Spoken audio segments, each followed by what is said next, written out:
Can you pull up the definition of idol idolatry? It don't matter. It goes the same way.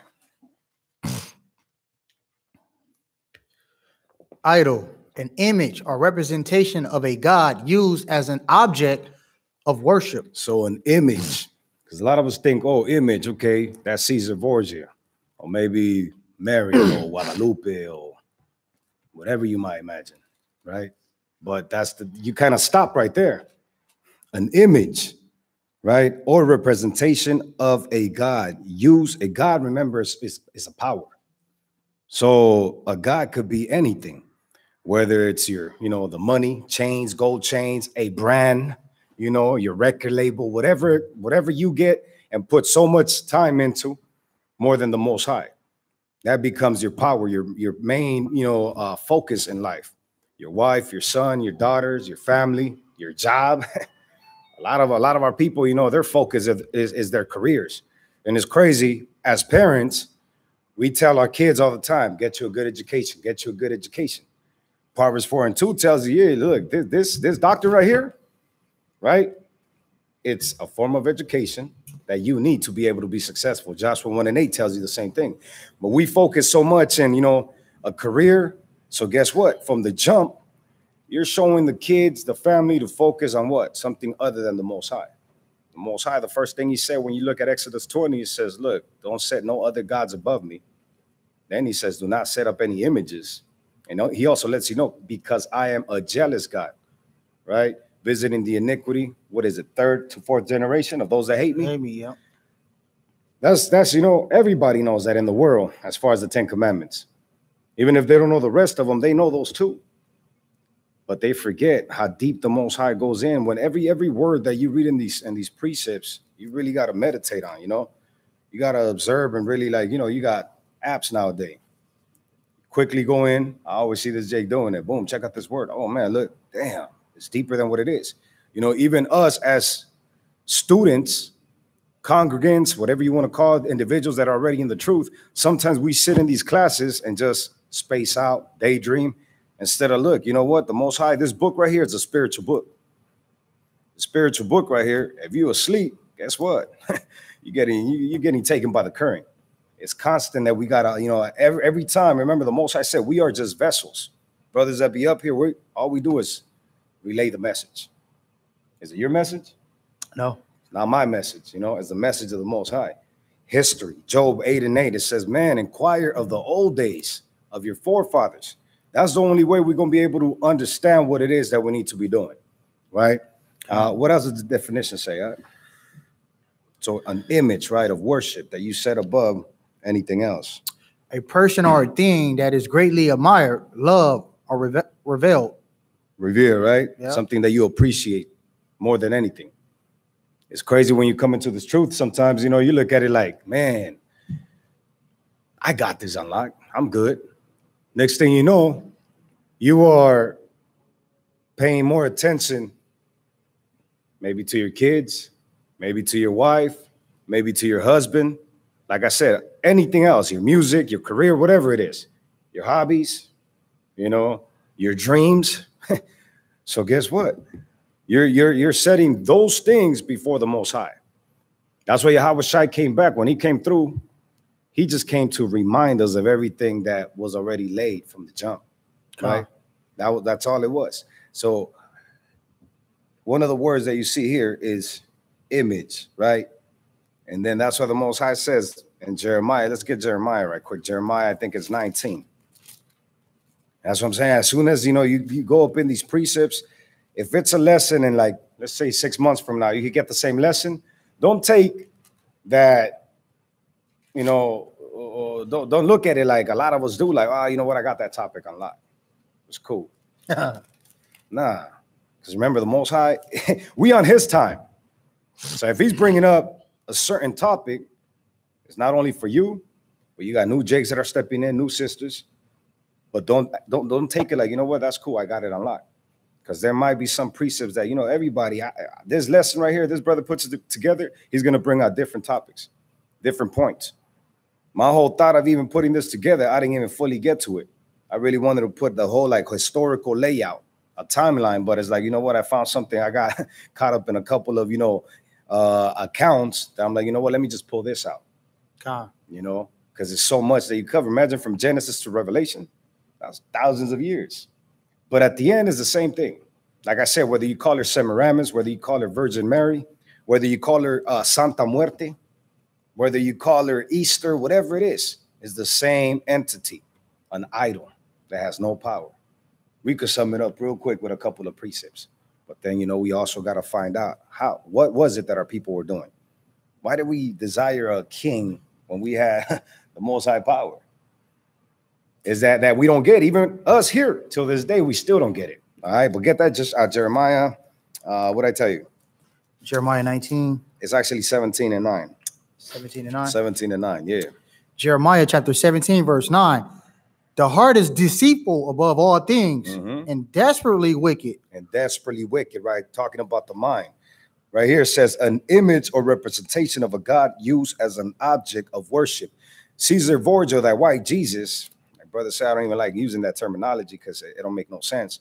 That white bastard that they painted as our king, as our savior, that individual, how many of our forefathers, our great-grandparents, grandmas, dads, fathers and mothers, fathers and mothers, how many of these individuals, including us, I was one of them, don't have that image set already in your mind, like, oh, you know what? That's the Son of the Most High. So guess what? Now, every time you look at the so-called Latinos, you see also, Jesus' peace and all that. It's all Israel. But you mainly see it, the little rosary or whatever, you see it with our so-called Latino people, right? They go ahead, rub it, they kiss it, they do this crap every time they go out. I remember seeing my uncle rubbing on freaking Caesar, getting on his knees and sending him up. You'd be upset once you know this, but imagine I'm young, I'm looking at this, I'm like, damn, you know what? I'm gonna obviously do that because, that's all we know. But imagine that's all we know. Why? Because that's all we decided to know. Because we gave it up. Said, my people are destroyed for a lack of knowledge. Because thou rejected me, I will also reject you and your sons and your children. It's deep. And you have confusion in this earth. Look at this damn clone. Man. See that? Brothers, the biggest piece is like, yeah, you're making it. You're doing it big or whatnot. Nothing but an idol. What you gonna do? Well, that's what we're gonna get into tonight, so we could really understand how much it affected our people, our nation, and even how is it that we ended up here through just idol worshiping. So what else did we have? Hero, heroine, star, superstar, icon, celebrity. I didn't even touch on those.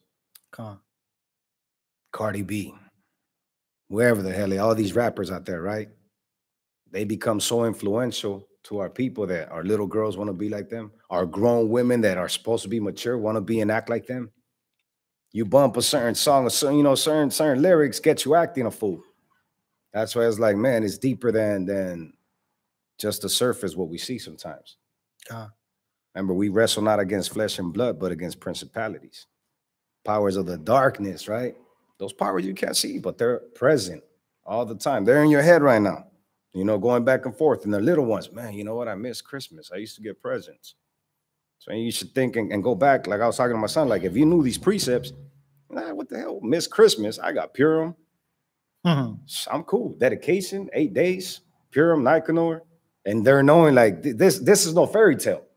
Nicanor, we took this bastard's head off because they were trying to come through and kill our people and make us disobey our laws.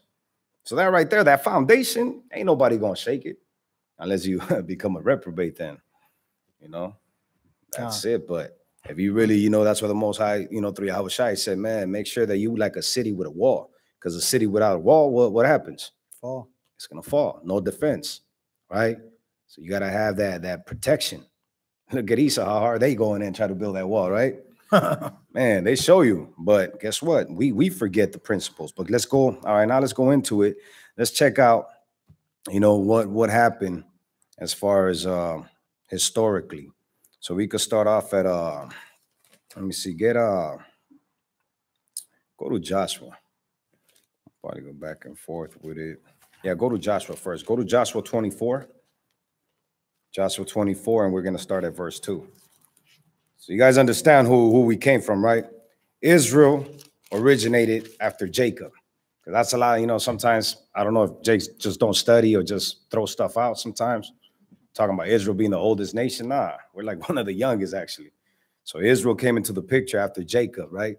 Jacob had 12 sons. That's when Israel comes into the picture. Prior to that, we had our forefathers, including Abraham, who the Most High made a promise with. So this is what we're going to start reading about. What happened with Abraham? Where did he come from? Get that, Joshua 24:2. Verse 2, and Joshua said unto all the people, thus said the Lord Yahweh of Israel, your fathers dwelt on the other side of the flood in old time, even Terah, the father of Abraham, and the father of Nahor, and they serve other gods. They what? Serve other gods. So they served other powers. When you look at the land of Ur and so forth, right? You see it was a place like LA, New York, or Alexandria, if you want to take it far back. It was a place where, you know, people used to come through, merchants, there were schools and so forth, just like any, you know, city that we live in nowadays.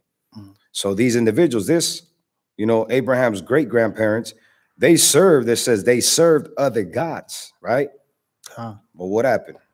Verse 3, and I took your father Abraham from the other side of the flood and led him throughout all the land of Canaan and multiplied his seed and gave him Isaac. And I gave unto Isaac Jacob and Esau, and I gave unto Esau Mount Seir to possess it. But Jacob and his children went down into Egypt. And I set Moses also and Aaron, and I plagued Egypt according to which I did among them. And after I brought you out, and I brought you your fathers out of Egypt, and ye came unto the sea, and the Egyptians pursued after your fathers with chariots and horsemen unto the Red Sea. Khan, that's good enough. You know the story. We're probably gonna be touching that story over and over, because that's how it originated, right? But let's go from there. Let's touch on Hebrews right quick. Hebrews 11 and verse 8. Hebrews chapter 11, verse 8. Covering faith. Because imagine how much faith is it going to take for somebody to come through, like most of us here, right? We were raised Mormon, Catholic, Christian, and so forth. It takes a lot of faith for you to be like, you know what? Great grandma put me up on this. My granddaddy put me up on this. My mom, my sister, everybody follows this. But guess what? I've been open to this truth. Similar to what Abraham went through, that's what we go through, right? And what happened? What do we got to rely on? Verse 8, but faith, Abraham. By what? By faith, Abraham, when he was called to go out into a place which he should after receive for an inheritance, obey. Or what? Obey. And he went out, not knowing whither he went. Not knowing whether he went. So that lets you know off the jump, from the gate, Abraham was looking at it, or Abram was looking at it like, you know what? I know this power right here. There was something in his spirit. That's how you are able to understand Romans 9, which a lot of our people can't understand. The world cannot understand. That was already laid out, the children of the promise. Abraham right there off the top, he was already like, you know what? Something is just right. The faith that he already had, you know, the father of faith, Abraham, right? Thanks. It was already there. Something in his soul and his spirit was already like, you know what? No matter what people think, no matter what my fathers say, no matter how established I am, because a lot of our forefathers, you got to look into it. They weren't bums, man. Jakes were blessed. They were intellectual individuals, right? But he was like, look, I'm not going to stay here. I know that the Father, the power, Yahweh, he got a mission for me, right? So he went ahead and did what we just read about. He was like, man, I'm out. I'm going to go ahead and handle what I got to handle. So let's go and go back to, let me see, right here, Genesis 13. Book of Genesis. Start at 12, actually. 12, 1 through 3. Genesis chapter 12. We're going back to when it actually went down. 1 through 3? Yes. Genesis chapter 12, verse 1. Now the land had said unto Abraham. 12? 12? Yeah. Yeah, this is 12. My bad. Go ahead. Verse 1? Yeah, come on. Now the Lord has said unto Abram, get thee out of thy country and from thy kindred and from thy father's house unto a land that I will show thee, and I will make of thee a great nation, and I will bless thee and make thy name great, and thou shalt be a blessing. And I will bless them that bless thee, and curse him that curses thee. And in thee shall all families of the earth be blessed. So look at that. Even understanding captivity for these heathens, for these other nations. That's something that no matter how you feel, how emotional you get, is the covenant. It's been thousands of years. Nobody's been able to break that covenant. What makes you think you're going to break it? But again, destroyed for a lack of understanding, the lack of knowledge, right? But right there, he off the top, he said, look, because you are being and showing that faith, I'm going to roll with you. I'm going to move with you. Whoever blesses you, I'm going to bless. Whoever curses you, I'm going to curse. That's how you understand Isaiah 14. You understand Isaiah 14, he says, look, these individuals that do understand that you are to be a ruler, you were meant to be a ruler from the jump, they're going to be able to serve you. And they're going to be happy serving you. If not, guess what? I'm cursing them. I'm putting them out. Right? If we understand our history, it wouldn't, if the world knew this history, they understood this history. You find it all throughout the scriptures. Why do you think they take the time to put all this abominable stuff in our food, right? In our foods, in the air, lotions. We got to go, and every time we buy something, we got to read thousands of ingredients. People look at us like, y'all crazy. It's just bread. Grab a damn loaf. Be out. Nah, man, I got to check this out. Toothpaste. And everything's a missing. It says they would wear out the saints, right? But once we know what the missing is, like, nah, it's nothing, man. Yeah, I got to read these ingredients, but guess what? It's cool. And then don't get comfortable, too, because, like, oh, you know what? I got certain toothpaste brand and I'm good. Man, the devil, they sneaky. They either change the ingredient name or they add it to it once you get comfortable. Showing you, if that wasn't the case, if they didn't know who we are, right? Why would they be taking so much time into, poisoning our products, right? Because they don't even consume that stuff. They stay away from it for the most part, right? But they put it in the city, in the hoods where our people stay at. Why? Because it's going to connect with, a couple of, I'm not going to go into Judith 12 today, but you guys, if you read it, Judith 12 tells you that they knew who we were. And while we were under sin, they prospered. When we were with the Most High that hated iniquity, then nobody could do nothing against us. That's why our people don't even see it like, Merry Christmas, Happy Thanksgiving. Y'all stupid as hell. Straight up, like, really? You're condoning the stuff that got us in this jacked up situation. You out here happy. I seen them. I was at the office yesterday. Everybody roaming around. Most, I guess like 80% of them, 10 tribes, right? Latinos. They happy. NASA let us go. They didn't even know what to do with themselves. Like, man, I'm just roaming around, not knowing what to do. Not understanding, like, damn, look at how conditioned you are.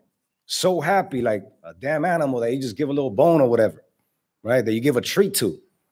Happy as hell for a little bit of time that they're giving you to go ahead and profane the power that created you. It's ridiculous. Then you go home and partake of what? Sin. Something that you could never find in the scriptures, but supposedly are celebrating the birth of Christ, right? You go and partake of that. Backwards as hell. Imagine how the Most High is looking like, damn, you are a bunch of, what he calls us, jackasses, right? Worse than that. They said even the jackass has some sense. You guys is worse than them. That's cold. Imagine your parent. You got to really put it like, damn, my mom's coming at me like that. Your pop's coming at you like that. You got to really consider like, man, really? I'm being stupid as hell right now. As a nation, y'all being backwards as hell, man. So hopefully y'all take heed. Look, so now let's go back. So now we got the history, right, of Abraham. But even before that, let's go a little bit farther back and actually forward, I'm sorry. And let's get Rachel. I was telling this Jake, like, I guess I had read over this, but check out what happened with. So now you understand, and you're going to understand this account, right? Like, let's say, for example, any of you that go ahead, brothers or sisters, that go and get you a spouse, right? Most High through Tobit, right, through the regulations, he tells you, make sure that you get with somebody that what? Keep the commandments. Keeps the commandments, and right? Your tribe, that knows all that, right? But the point I'm bringing out is that somebody that's gonna be on that Amos 3:3, not be on that. What said? Not be on the Amos 3:3, but be on that 1 Corinthians 1:10, right? Because if you're bumping heads from the jump, what's gonna happen? It's gonna break apart, right? Oh. But in the world, we don't know these things. Oh, she got a good job. He got a good job. You look at the, this brother did a good lesson on that. Scope it out. And what's the title of that one? Steps to Marriage. Steps to Marriage. It's so much what he broke in a couple of minutes, stuff that we have never gotten from our parents. Yeah, we get advice, but according to scriptures, it's none of that. Right?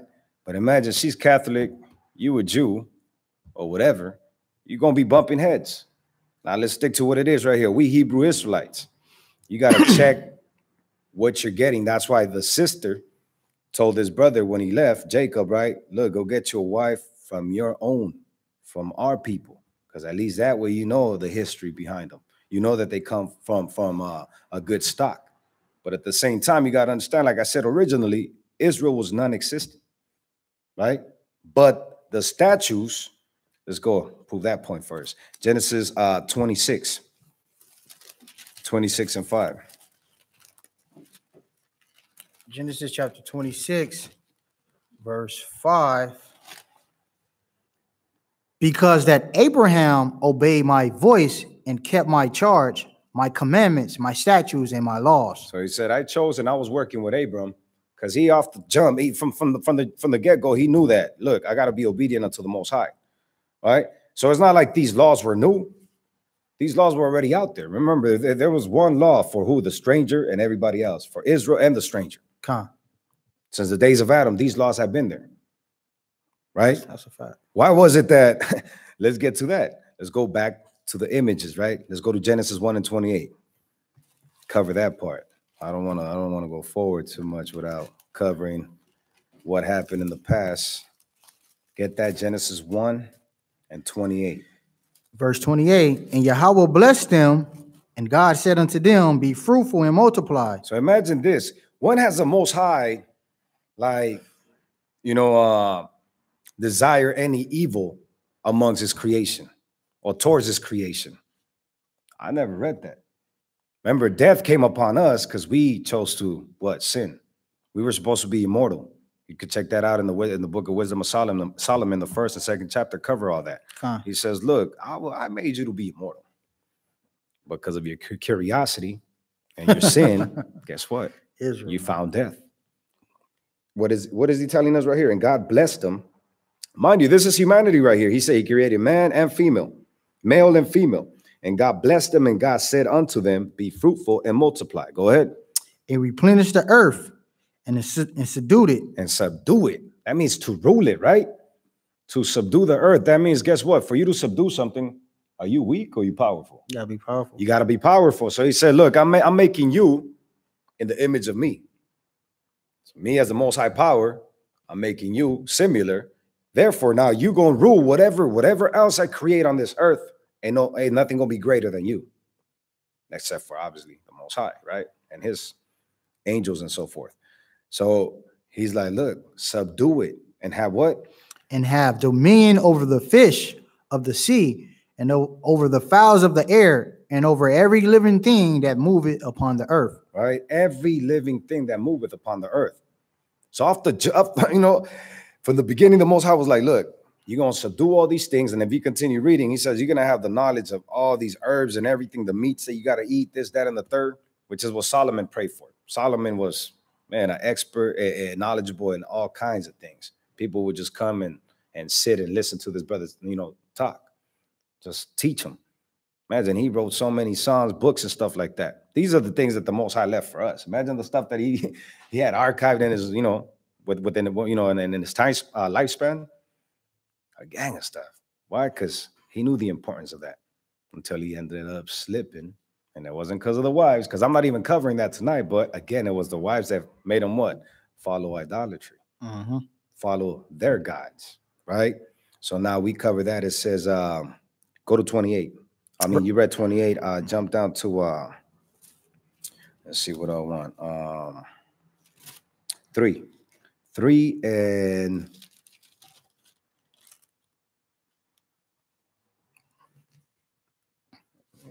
Let's see.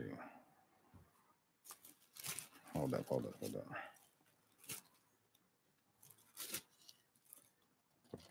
Right here, Salakia. Genesis 6 and verse 5. Genesis chapter 6, verse 5. And Yahweh saw the wickedness of men was great in the earth, and that every imagination of the thoughts of his heart was every imagination of the thoughts of his heart. We just read that in Jeremiah, right? That's why it says the heart is the wickedest piece on a individual, right? Right. Now he's going back and letting you know, explaining to us why. Because he says, and every imagination of the thoughts of his heart was what? Was only evil continually. Isn't that what we see nowadays? It's for the kids. They give you all these excuses. Damn, so you're doing this wickedness for the kids. Damn, that's how much you love your kids, right? I'm going to do wickedness, commit wickedness for my kids. I love you. Makes no sense. That's why they look at us like, what's wrong with y'all? What they call you today, the Grinch?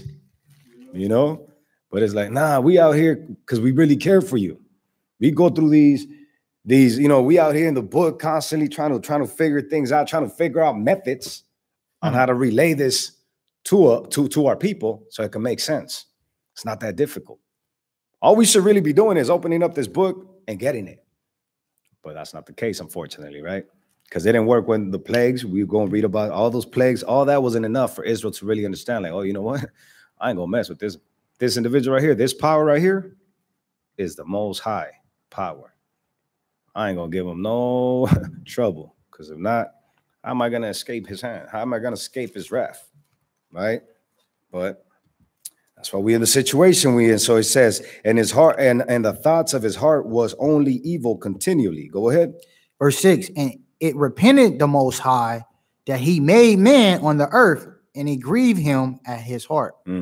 So we already know the story, right? And then when he went ahead and got rid of everybody through the flood. Through the flood, he got rid of every individual that was wicked except for Noah and, 8 individuals total. So Noah was, he was the only one that survived. And let's see why. I read verse 8. Verse 8, but Noah found grace in the eyes of the Most High. These are the generations of Noah. Noah was a just man and perfect in his generation, and Noah walked with Yahweh. So we know in Deuteronomy 6 and 25, the definition of righteousness is keeping the laws, the statutes, being obedient unto the oracles of the Most High. That's the only way that Noah was found, that Noah found grace in the eyes of the Lord. So that's, for all these people that talk about, oh, the law came in the days of Moses. No, the law through Moses, it was, Moses was the individual that the Most High used to remind us of the law that we have forgotten about. Because even Exodus 20 and verse 8, he says, remember the Sabbath. How are you going to remember something if it's never been taught to you? Remember the Sabbath. But we read over, these things and just keep pushing. Don't look at the significance of, the words that the Most High used just to, say something as simple as that. But so right here is telling you Noah was righteous, just like we read in Genesis 26 right and 5 about Abram. So that went down, that happened, everybody got done up. And then we go to, let's get Genesis 9 and 2. When you read in what is it, Ecclesiastes 1, I think is 9, nothing new under the sun. There's really nothing new under the sun, because you're gonna see it just keeps repeating itself. Everything keeps repeating itself. It's the same cycle. The book of Judges, prime example right there. You read the book of Judges, you even get fed up, like, damn, again. And they did good and they were righteous for a couple of years, and boom, they got overtaken again by sin. 15 captivities. Right? Imagine that in the short span. But look at us now. Ever since what, the 1900s to now, we've gone through so many things, so many different titles that we've been labeled, but we still don't get it. Fortunately now we're waking up, and you see it through the man. That's why it's around the corner. This the return of Yahweh Shai it's not far from from us. That's why we got to take heed, man, before it's too late. But go ahead and get that. Get Genesis 9 and 2. Verse 2. And the fear of you and the dread of you shall be upon every beast of the earth, and upon every fowl of the air, upon all that moveth upon the earth, and upon all the fishes of the sea. It doesn't that sound like Genesis 1 and 28? When he said, look, you go ahead and subdue the earth. That's what you be able to understand 2nd Ezra 6 and 54, where he says, yeah, well, Adam come we all. but also the people that you chose. Because Adam, there was more people living with Adam. But he said, nah, you know what, Adam, I'm gonna work with you. There's something about you, which obviously, you know, is always, you know, that character of righteousness that you have that I'm gonna work with. There's a lot of human beings here, but no, I'm only gonna focus on you. Just like how there's 18 nations, but he said, you are my only begotten. Brother was teaching about Ishmael, right, and Isaac. He's like, nah, but the only begotten, your only son, right? Because that's how the Most High operates. He's like, yeah, I created Esau and Jacob, but Esau, he's nothing. He's like spit onto the ground. So the other nations, you are the one I'm focused with. Why? Because I see something in you, right? He created us. He already know what his creations have or are able to do. So it says, imagine the dread. It says, the dread of you shall be upon every beast on the earth and upon every fowl of the air. Read on. Upon all that moveth upon the earth, and upon all the fishes of the sea, into your hand are they delivered. Mm-hmm. Every moving thing that liveth shall be meat for you, even as the green herbs have I given you all things. Exactly. So that's good right there. I'm just showing you, like I said, the same cycle. So whoever the Most High finds righteous, he says, look, I'm moving with you. So we're in the days of Noah. Then we fast forward, we already read about Abraham, right? How he chose Abram, and he said, look, I'm gonna operate with you. But let's get I wanted to bring out 1 Corinthians just to even, you know, because a lot of our people have an issue with that. That's the main thing that's destroying our people right now, our nation. The structure of the family, the structure of even, you know, you look online and brothers out of line, like, really? Where's the respect towards Yahweh Shai? Doing things that Yahweh Shai would never even think of doing. Imagine Yahweh Shai had an incident with a prostitute, right? The female that had many husbands, right? And she was trying to deny that. What did he leave off telling her? Sin no more. Sin no more. But we out here acting like, you know, we greater than everybody else. We have sin ourselves. It's like, nah, look, we the whole mission that an Israelite male, female, kids, and so forth, we should really be about helping the people. Really helping the people and putting them up where Yahweh Shai would place them, right? It says, sin no more. But what do you find online? You find all kinds of craziness out there.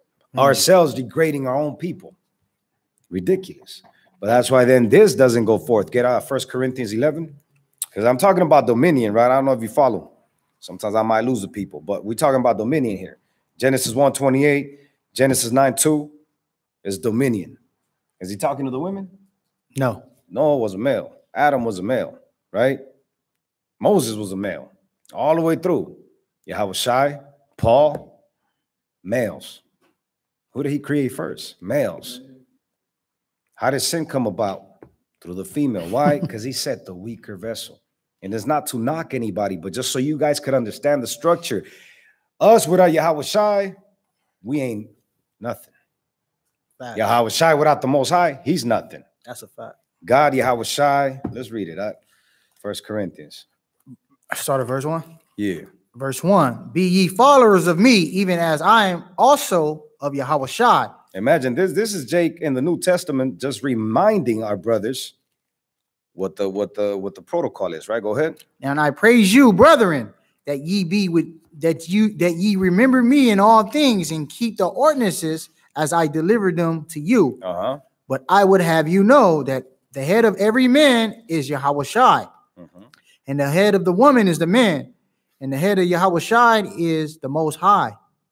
Every man. That was it. Okay. So that's, in case brothers don't know that, that's, you know, brothers and sisters, the nation. That's the rank, the celestial rank that we must follow. Right there with that alone, you should really consider, what am I doing right now? About your daily, you know, your daily ways or whatnot. Us as soldiers, we have leaders. Them, they have leaders. You might not see them. Well, who do they respond to? Who do they answer to? This right here. And if you see them moving in any other type of way, guess what? And they just become there right there. At that time, you got to be careful. You got to really look and see what's up. And that's one thing that we forget as Israelites, right? As human beings, like we're going to be under the, doing things under the covers. The scripture already told you the Most High's vision is 10,000 times brighter than the sun. we really gonna hide something, right? We really gonna hide something. It's nothing. Jacob tried though. He still try to outsmart the Most High. Exactly. And that's what we're gonna go into right now. So let's go from there. Let's go back. So all right, the Most High got rid of everybody. We go back to Genesis 9. He said, look, Noah and your sons, I'm gonna give you dominion over everything, right? Let's go to Genesis 10. Right here in Genesis 10, you know, you start seeing and reading about the nations. Who begat who? Remember, Shem, Ham, and Japheth. From those three individuals came the whole humanity as you know it, right? So then let's see what happened right after the flood. Let's get 11, and you can start at verse Genesis 11. Yeah, Genesis 11 and 3. And just to, you know, bring up what the Most High said, the promise, the rainbow and so forth. He said, actually read Genesis 9, go back to 9 and 14. Genesis chapter 9, verse 14. And it shall come to pass when I bring a cloud over the earth. Salak, 11, just get 11, 9 and 11. 9 and 11. And I will establish my covenant with you. Neither shall all the flesh be cut off anymore by the waters of a flood. Neither shall there anymore be a flood to destroy the earth. So he told Noah this, right? You don't think Noah related to his sons? Of course he did. Of course he related to his sons, right? But now let's see what's happening in chapter 11. 11 verse 3. And they said one another, go to, let us make brick and burn them thoroughly. And they had brick for stone, and slime have they for mortar. And they said, go to, let us build us a city and a tower whose top may reach unto heaven, and let us make us a name, lest we be scattered abroad upon the face of the whole earth. So yeah, here, whatever Pops told them, they're like, hey, whatever, man. Most High never said, he's not even talking about the recompense of them being wicked. The Most High is like, look, I left you because you're righteous, so I assume that your sons, your daughters are going to be righteous because you're instructing them. That's why instruction is so key and so important. Psalm 78 and 5. Can't stress that enough. If we don't instruct our little ones, man, what hope do they have? Finish. They done. That's why we in the situation we in. We didn't have our forefathers instructing us, but what? Bow down to this white boy right here, right? God. Or whatever else it was. So it says, look, okay, understand the Most High is not going to deal with that no more. He said, I got rid of all the wickedness. I cleaned the earth from all that wicked stuff. Right here, he's like, go ahead, multiply, have fun, be obedient, enjoy. God. As human beings, they're like, you know what? Let's build this tower.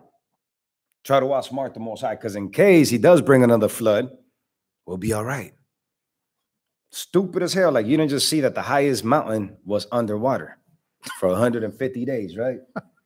Backwards, but that's the state of us. Like, really, we're going to outsmart the Most High. That's Jake for you, man. Says our thoughts. He says, your thoughts, my thoughts, man, they don't align. Think about it. Just like when you see a kid out here trying to outsmart you. And he just look at them. They look at you dumbfounded like, oh, damn, okay. Damn, I guess I'm not as smart as I thought. Why? Because the experience you already had, you went through those, right? Now imagine the God created everything.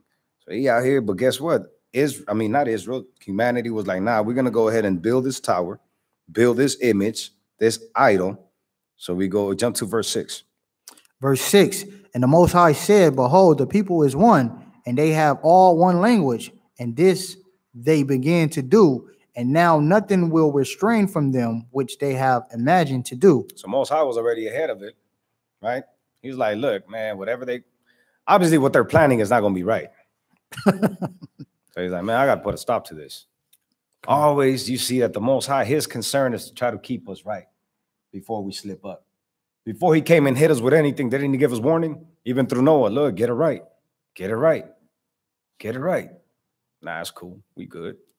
I've been smoking for 40 years. Never, my doctor says I'm straight. I'm good. I've been out here, pimping females forever. I'm straight. I'm good. Never been shot at. Never been incarcerated. Okay. Most High long suffering, right? You look at the FBI. They build the case. It's funny, man. You see a lot of these movies coming out right now showing you how Esau operates. Esau looks at these scriptures. They take all the principles from these scriptures to be able to rule. How do you think they rule? Except their intentions is wicked. But they take all these principles to be able to rule. All right, so now we know the story. He scattered them all over. Then we go and then, we read about Abraham coming in the picture. So then from there, let's go fast forward a little bit and let's get Genesis 31 and 19. So now we understand through Joshua 24 and 2 that our forefathers before Abram, they were into worshiping other gods, right? That's why the Most High said, look, come out of that place, and I'm going to take you to a place where I'm going to show you in which you're going to set up shop and be able to rule and be a father of many nations. But look at this. Now we're talking about the story when Jacob had worked for his wives. His father-in-law did him dirty. And as he's leaving, because the Most High instructed him to leave, this happens. So read 31 and get what I tell you to get. You said 19. You want me to get 18 first? Yeah, actually, even before that a little bit. Just go to get 3. Get 3 to context. Mm-hmm. Genesis chapter 31, verse 3. Start at 2. Verse 2. And Jacob beheld the countenance of Laban, and behold, it was not towards him as before. So Laban, right, is his father-in-law. After, you read the story about the speckle flock and all that, he was trying to still come up on him, right? Run game on him. But the Most High was always with Jacob. So he ended up losing everything. Trying to get ahead of the Most High, trying to get ahead of Jacob, he lost everything. So now his countenance is not like, it was before. So this is what happens. Go ahead. Verse 3. And the Most High said unto Jacob, return unto the land of thy father and to thy kindred, and I will be with thee. That's it. That's all he needs to hear. It's real simple and to the point. When you have faith, if you're given an order and an instruction, you're not going to argue. Especially you understand the order and the instruction is coming from the Most High power. Okay, I got you. I got it. I'm out. He said, look, yeah, your spirit, your discernment is on point. So guess what? Get everything that you own, whatever you have, gained from working these 10 years and bounce. Go back to the land where you came from, right? So now you go ahead and get you get 18. 18. Verse 18, and he carried away all his cattle and all his goods, which he had gotten, the cattle of his getting, which he had gotten in Padanaram, for to go to Isaac his father in the land of Canaan. Mm-hmm. And Laban went to shear his sheep, and Rachel has stolen the images. You know what? The images that were her father's. Remember, Rachel was with this Jacob, right? But at the same time, how old was Rachel when this Jacob came into the picture? The influences from her parents obviously were still there. Just like I said, my Latino brothers, get that little crucifix, throw it on you, throw that rosary on. You ask them, what was that for? Protection. Like, you really think that damn beaded piece with a cross is going to save you from something? Yes, they do. They really do. They give that much power unto that piece. Just how like when they rub the statue and, do all that. Rachel, the sister right here, Rachel was like, yeah, let me take these images right quick. It's about to get real. Let me take this protection. They don't really go into it, but then jump down to 31. Verse 31. Oh, 32. Go straight to 32. 32. With whomsoever thou findest thy gods, let him not live before our brethren. Discern thou what is thine with me. And Salakia. Go back.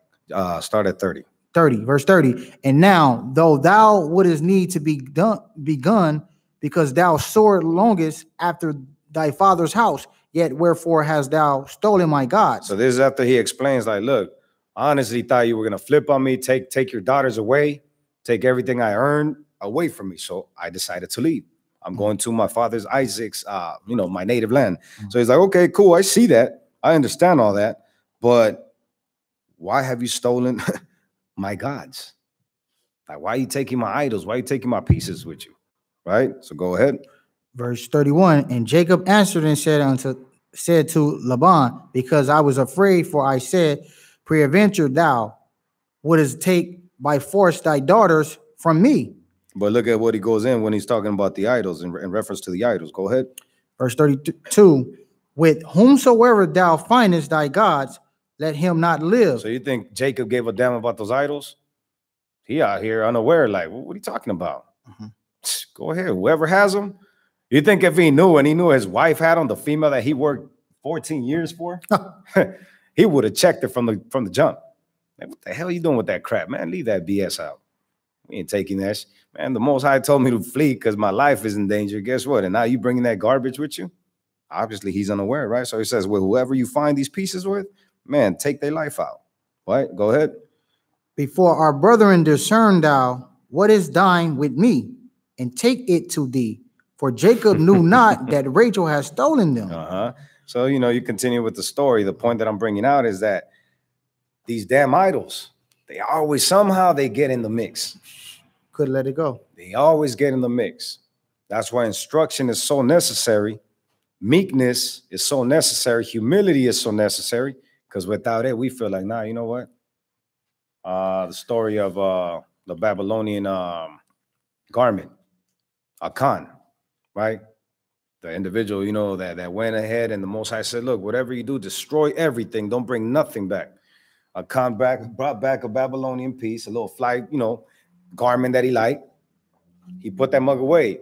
What was the consequence of that? Not only him, but his whole family got put to death. They got lit to death. So that's why I say to you out there, y'all don't understand how deep and vital it is to have that stupid Christmas tree. That rod, and just like going back to Babel, that resembles that damn Tower of Babel, right? Y'all don't get it. Like the Most High is going to get rid of you and everybody else, everybody that you have within that household. That's how deep it is. But we read these, stories, and it's like, I was back in the day. It's different now. We do it, it's for baby Jesus.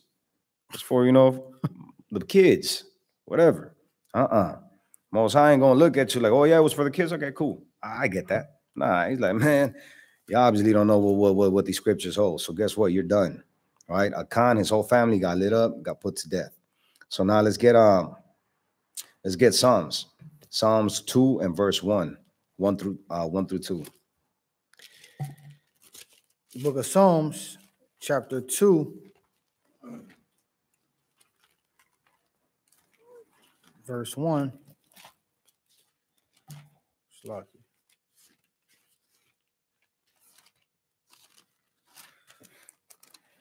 Chapter 2, verse 1. Why do the heathen rage and the people imagine vain things? The kings of the earth set themselves, and the rulers take counsel together against the Lord and against his anointed, saying, let us break their bands asunder and cast away their cords from us. So my point right here is saying that, they imagine a vain thing. And then the kings of the earth, they set themselves, right? And the rulers take counsel together against the Most High and against his anointed, against Yahweh Shai, against Israel, saying, they go in like, how are we going to plot on these individuals? Psalms 83, take counsel, right? They're confederate against us. Our enemies have rised up against us. NATO, so forth, whatever, seats that they have.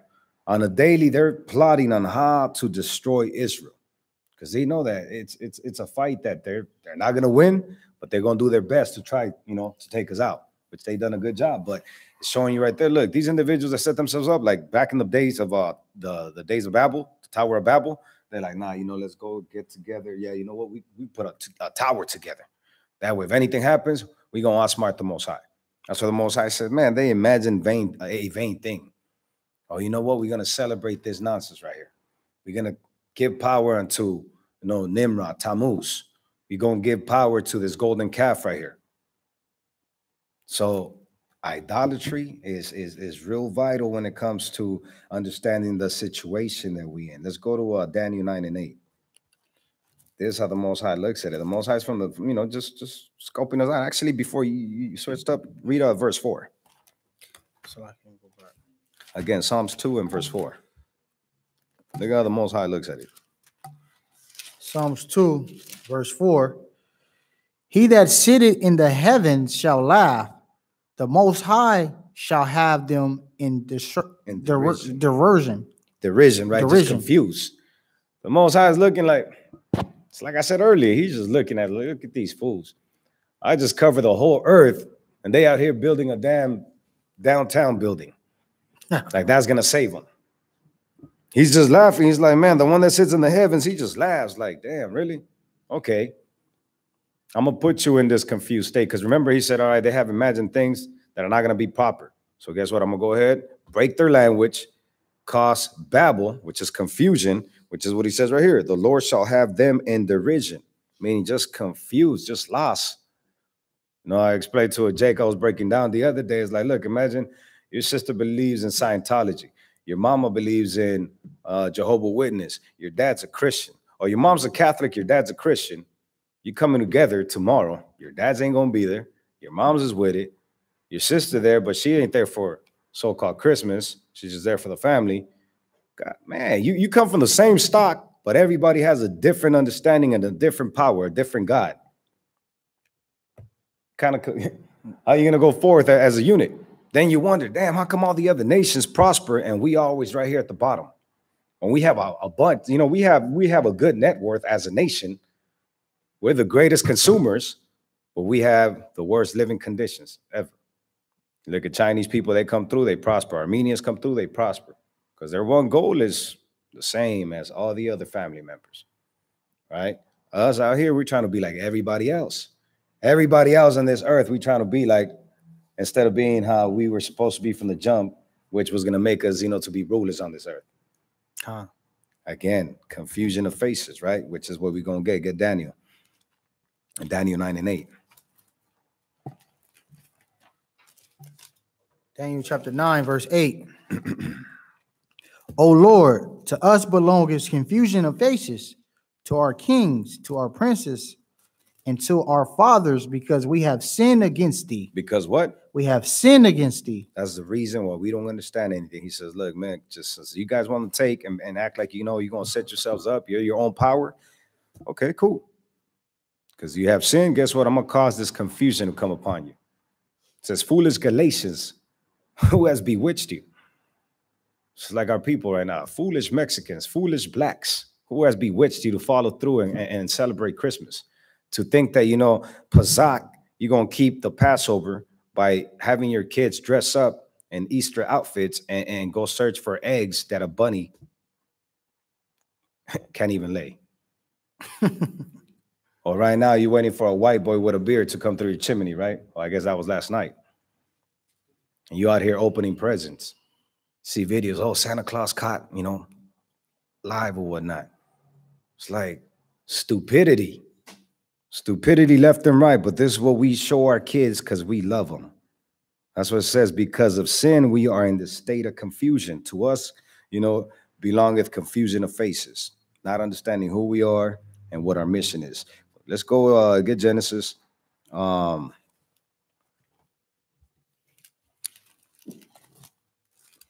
and 4.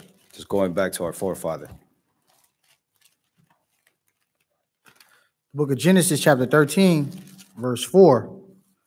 Unto the place of the altar, which he had made there at the first, and there Abram called the name of the Most High. He called on what? The name of the Most High. He didn't call on Tammuz. He didn't call on Nimrod. He didn't call on, you know, whatever other idols existed there, because obviously, you know, that they've been existing from the jump, from the get-go. So it's like, look, the Most High, that's the reason why he was dealing with them. He said, when he set up this altar, which he had made there, right, Abram called on the Most High Yahweh. He understood that, look, if I don't call on the Most High power, then guess what? I'm done. Where do our people go when they're sick? Instead of sending them up, we run quickly, what, to go to the ER. Go in, instead of analyzing what got us in the situation we in, we out here like, man, let's get them pills. Shoot me a couple of those pills, or go for the, you know, go smoke a blunt because my head hurts, or whatever sickness you have.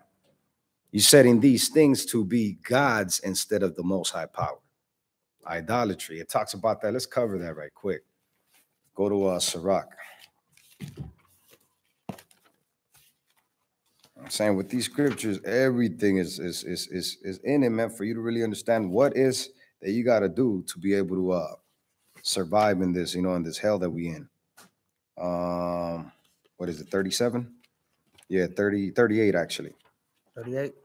38 and get 10. Actually, start at 9. Verse 9, Sirach 30, Ecclesiasticus chapter 38, verse 9. My son, in thy sickness be not negligent, but pray unto the Lord, and he will make thee whole. How many of us do that? And then if we do that, how many of us are trying to be obedient? Because if we have that understanding, if we up in here, that means we have the understanding of Proverbs. What is it, 28 and 9? Says the Most High don't whatever prayers the wicked individual sends up, it's like, man, that's an abomination to me. I'm not even listening to it. That's why he says, my son, in thy sickness be not negligent, but pray unto the Lord, and he will make thee whole. Continue on. Verse 10, leave off from sin and order thy hands aright. So what? Romans 6 and 20, what is it, 26? 9 and 26? The wages of sin, I think it's 6. Oh, 6 and 23. 6 and 23, all right? The wages of sin are death. So he's saying, look, send up a prayer, consider the Most High, and then he said, leave off from sin and order thine hands aright. Continue. And cleanse thy heart from all wickedness. So from that, what you're getting is, look, the sickness that you have, it's because obviously you ain't doing properly. There's some stuff that's in you that you got to remove. You got to set your heart, set your hand out right? Get on point. Then let's jump down to 15. Verse 15. He that sinned before his maker, let him fall into the hands of the physician. So imagine that. That's another thing we got to realize and analyze. I was just talking to this brother earlier, like, man, you know what? Our sisters sometimes they go through miscarriages and don't really realize, like, damn. You got to really sit down, go in your closet, be like, oh man, I just lost a life right now. That's heavy right there. What is it that I'm doing that's wrong? Was it a judgment on me? Was it a judgment on my husband? Does it matter? You and your husband are one, so no, it really don't matter if you really understand that. Hey, you know, you talk to your significant other or your spouse. Hey, you know what? We got. How about we set up a fast? Let's go into this fast right now because obviously we got hit. Check the kids. You know, says check the state of thy flock. Whoever you have under your household, you know, whoever is under your leadership. All right, hold on. Let me analyze because the scripture we just read. You know, if I end up in the hands of the physician, man, that means because the Most High is not happy with me. So, okay, let me consider. But instead, okay, cool. It's good. You know, I really didn't want that kid anyways. I wasn't ready for it. Seeing that our foremothers, man, they were barren. They used to go and we were talking about Samuel, right? The only reason Samuel came into the picture was because his moms went and sent them up and it's like, look, if you give me a son, I'm going to offer him to you. He comes through. She did exactly that. That wasn't even the way that we think nowadays.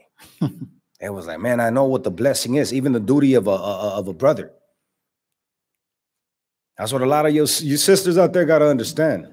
These laws, these statutes, and understand, what is it, James? If you break one, you pretty much break them all. Yeah, James. Yeah. I see a lot of controversy. I'm not going to go deep into, you know what I'm talking about, but you got to understand how a man's got to be able to go ahead and take that duty of a man, duty of a brother, to be able to do what? It's not to lay with a sister-in-law, or the ex-sister-in-law, however you want to see it, but it's to continue that lineage of Israel, that legacy, which is what the focus was from the jump when you see our four mothers, right? They were there to set forth and bring this nation, to continue to multiply the nation. Which is, you know, you look at population control. What's their whole objective is to get rid of us. The food, vaccinations, all that, contraceptives, all this crap that they give us, homosexuality, passing homosexual laws is for what? So the nation won't be able to continue. And if we do procreate and multiply, what do we have? A bunch of broken homes, free labor, right, for them. Or free, you know, we out here providing free labor for them. Because what? We don't do nothing but what? Go into the system, get caught in the system, and continue that cycle, that cursed cycle. Psalm 78 and 5, again, is so detrimental for us to really understand these things. Tell you Merry Christmas, low-key, you should really be hot. Like, man, Merry Christmas. The hell is wrong with you? Happy New Year's, yeah, in the dead of winter. Stupid as hell.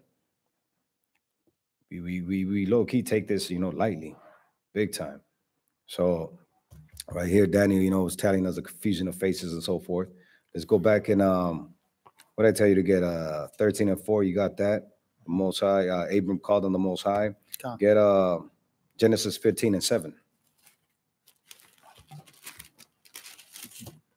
It's the book of Genesis, chapter 15, verse 7. And he said unto him, I am the Lord that brought thee out of out of the Chaldeans, to give thee this land to inherit. Mm-hmm. And he said, Lord God, whereby shall I know that I shall inherit it? And he said unto him, take me an heifer of That three. was it. That was it. Oh, that's what you want. Yeah, just I wanted to bring that out as far as, you know, and he said unto him, I am the Lord that brought thee out of out of the Chaldees to give thee this land to inherit it. Just showing you again, like the Most High was always putting in his head, although he already knew it. He's like, don't forget, I am the one that brought you out of that land to put you here so you could be set as a ruler. Deuteronomy, what is it, 4, which I think we're gonna cover in a bit. You'll see how you're able to understand what made us and sets us apart from all these other nations. Come. Besides the structure, how we look, you know, how we operate, these laws are supposed to set us apart. They're supposed to look at us and be like, damn, what do they tell you? The comments that you be getting, having all these youngsters in line. Yeah, that was one of our biggest compliments we get. The Taste of Soul, when they seen us together, people that knew me was like the biggest and most noticeable factor was all you young men organized, moving in unison. They was impressed by that because it's hard to get young men, for one thing, to do anything, but organization from young men is a beautiful thing, especially coming from an elder generation. Mm-hmm. That was something to marvel against, or marvel for. And they loved it. And that's exactly what the scriptures say, right? Con. They'll marvel and look like, man, what do they have? How is it that they're able to achieve this? Mm-hmm. Imagine the nation, most of us out there young, we ain't giving a damn about anything. Wow. Wilding out. Imagine all the crap our people do. What do they call them things when they just roll up on people and bomb them, jack them? You know what I'm talking about. All these things that they be doing out there. You know, it's like, how are you able to control that type of individual? Guess what? Through this law right here, through our heritage, understanding who we are. That's the only way. Without the fear of the Most High, you don't give a damn about anything. I know I did it. My mom could tell me for days, go in and try to, put some sense in my head. It was just my mom. I looked at it like, you know what, I'm going to do whatever I want to do. Went ahead, tripped up, ended up in situations and predicaments. Probably came back from mom's like, damn, mom, you were right. Like, yeah, but guess what? You didn't want to listen. Once I found out that the Most High, that's how he directs things, I found out that I was going against, what is it? The fifth commandment, I think it is, to honor thy parents. Yeah, that's the fifth one. The fifth commandment. And I was jacked up. I had to go talk to her, apologize. Like, man, look. And then the Most High says the beginning of your day, extension of your days comes from being obedient unto your parents. We don't even understand that. We don't understand that if we're disobedient unto our parents, we're killing ourselves daily. Right? But how the hell was I supposed to know this when I never been in the scriptures? I've been in the Bible looking, reading, but I didn't even know I was a Gentile. You're a Gentile, right? God loves everybody. Christ came through, just, give hugs and kisses. He's that soft white boy right there that you bow down to when you need help. That you look at and be like, damn, really, this is a power that I'm supposed to be praying to? Well, I guess. Continue on. But idolatry, heavy. Let's go get Exodus 8 and 10. 8 and 19, I'm sorry.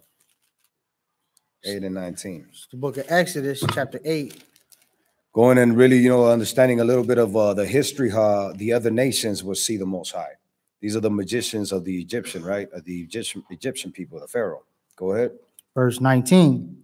Then the magician said unto Pharaoh, this is the finger of Yahweh. And Pharaoh's heart was hardened, and he hearkened not unto them, as the Lord has said. So imagine that whole layout right there. His magicians understand, these other nations understand that this right here, whatever they're facing, they can't match it. They're like, no, you know what? This is the power of the Most High. This, we can, we can't go beyond whatever, whatever knowledge we have, because that does exist. People have powers out there. Satan has power, right? But he's like, we can't top this. This is Yahweh, the mighty Most High. And even Pharaoh was like, nah, it's not. If you read the backstory of this situation, you understand that the Most High did that. He said, I'm going to make Pharaoh's heart harden to the point that he's going to not believe that I am the Most High, but I'm going to show the world through him that I am the Most High. That's cold right there. You're being used by the Most High. Your lack of faith is something that the Most High put on you just so he could prove a point. That's scary.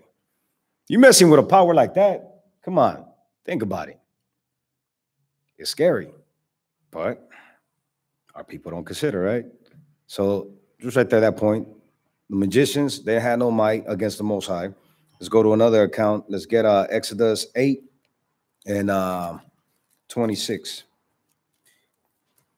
Same chapter, verse 26. And Moses said, it is not meet so to do, for we shall sacrifice the abominations of the Egyptians to the Lord our power. Lo, shall we sacrifice the abominations of the Egyptians before their eyes, and will they not stone us? So the Pharaoh's like, look, I get it. I'm gonna let you go ahead and do what you got to do. Offer these sacrifices. They used to call us sheep herders, right? Yeah, sheep herders. That's the abomination of the Egyptians. Yeah. So we offer, what is the offering that we do? Yahweh Shai was a lamb, right? The blameless lamb, blemishless lamb, right? So they're like, yeah, you know what? Because Most High is telling them, look, go ahead, leave these premises, go into the wilderness, and keep the Pesach, keep the Passover, the first Passover ever. He's telling Pharaoh, and Pharaoh's like, nah, you know what? You don't got to go that far. Just go, a little far off and go ahead and do what you got to do. They're like, are you crazy? Like, really? They're going to see us sacrifice these lambs or this lamb unto the Most High, the abomination unto your people, and we going to be cool? Like, they're not going to stress us. They're not going to press us. It's like, nah. And besides, that's not what the Most High wants. The Most High wants you to let us go. Get up out of here. Not yoking yourself unequally with the unbelievers. It's so deep. These principles are so deep, but we don't understand them. Oh, who are you going out with? Oh, my friends. Who are your friends? Two homosexual co-workers that I know. Hold up. Okay. All right. There's not much that you could do. You could bring out these scriptures to people, but if it's not in them to really understand, it's like, damn, you know how much our people fought to be away from these damn heathens? From these thoughts that our people had? He said, do not prostitute thy daughter. Do not allow sodomite to be in the house and within the nation. Because what? It's going to pollute the land. And you out here willfully meeting up with these individuals. Well, how does that sound? That's like playing Russian roulette, You out here really gambling with the Most High power. Can I get a precept? What? Go ahead. Give me 1 John. Real quick. 1 John. Let me show you how the Most High, just to piggyback on my brother, what he's saying. 1 John 2 and 15. Book of 1 John 2 and verse 15. Mm-hmm. Love not the world. Love not what? Not the world, neither the things that are in the world. If any man love the world, the love of the Father is not in him. Simple. Real simple. He said the Most High ain't in you, man. You love this world, the Most High not dealing with you, man. Simple. Straightforward. And that's how discernment comes about. Abram's like, Moses is looking at it like, you crazy. Yeah, I'm going to go ahead and do this and expect for everything to be cool. He's like, nah, I'm listening to the power of the Most High. Like, look, you got to let us go. We got to be up out of here. We cannot be with you guys. So that's another, I brought that up to really understand, like when it's talking about the abomination, how these nations really know spiritually. It was more than just being sheep herders. They knew the lamb. They knew how, the significance of what Yahweh Shai was to do to our people, what he was to our people, what God was to our people. In the first place, why did we go into captivity by these Egyptians? Sin. No, but when you look at they were shook, right? When you read the Exodus 2. Oh yeah, Exodus 2. Exodus actually 1. And where is it at? You could read verse 10. Exodus chapter 1, verse 10. Come on, let us deal wisely with them. Read 9. I'll read 9. Verse 9. And he said unto his people, behold, the people of the children of Israel are more and mightier than we. Mm-hmm. Come on, let us deal wisely with them, lest they multiply, and it come to pass that when they fallen out of any war, they join also unto our enemies and fight against us, and so get them up out of the land. So they knew that. They're like, There's something about this nation, because remember, this Pharaoh that came in, he didn't know Joseph. He didn't know how Joseph operated. He didn't know how Joseph was a just man. He could have came up, taken his wife, taken his whole kingdom, and that was it. But he's like, nah, Israel operates in a way that nobody else could ever compare with, right? So he's like, no, I don't know these individuals. And they're mightier than us? Let's put them in servitude. Let's, put a rigorous task upon these people. Just showing you the power of the Most High. The nations see it. The nation's been seeing that. They recognize it now. They recognize it then. That's why they keep us in bondage, right? That's why they continue to give us all this crap. Because imagine Christmas. Christmas wasn't even lawful in the States till I believe it was like, what, the 1800s, I think it is, or 1900s, the Coca-Cola or whatever it was. That came. Everything is a money scheme. Thanksgiving, Christmas, Black Friday. We don't understand how we're making the pockets of these enemies, of these damn devils, fatter, while we out here just slaving to give it back to them. Building their nation, building their kingdom, instead of building our own. Why? Because we don't understand our history. We don't search back. We don't really be in this book. We talk about being Christians, but we don't really go in and study, including, and I'm talking to the people that claim to be in the truth, including you. You guys really don't go up in here and really study what this is, what this Bible, really consists of. Go ahead and get our Exodus 12 and 49. Exodus chapter 12, verse 49. One law shall be to him that is homeborn, and unto the strangers that sojourn among you. Mm-hmm. Thus, that was it. So remember that there's one law. From the jump, Noah had the kids. Noah was given instructions. Those individuals, his offspring, was supposed to be obedient until the Most High, period. Everybody should be obedient until the Most High. The Most High also told you, but you know what? These wicked individuals, it's gonna be impossible. At the stage that we in, that's how you're gonna be able to discern. Even Israel, if within Israel they're not able to abide by these laws, guess what? Consider them as heathens. Facts. They're nothing. 2/3 gonna burn up. Don't waste your time with them. Don't waste your time, and it kind of becomes kind of complicated sometimes. But you'll see.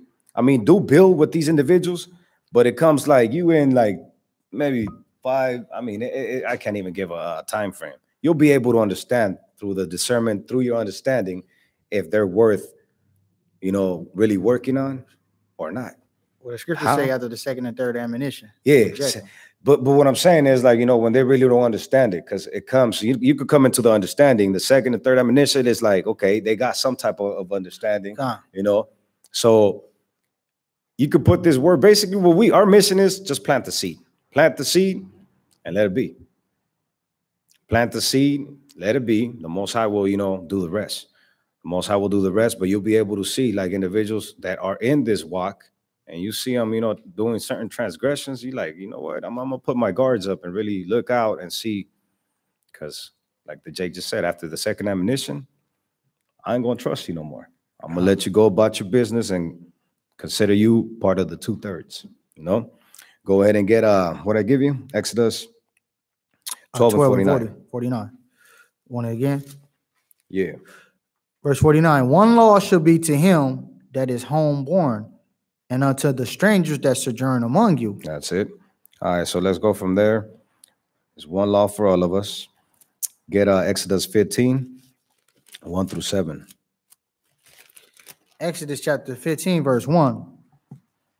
Then sang Moses and the children of Israel this song unto the Lord, and spake, saying, I will sing unto the Lord, for he had triumphant gloriously The horses and his riders had he thrown into the sea.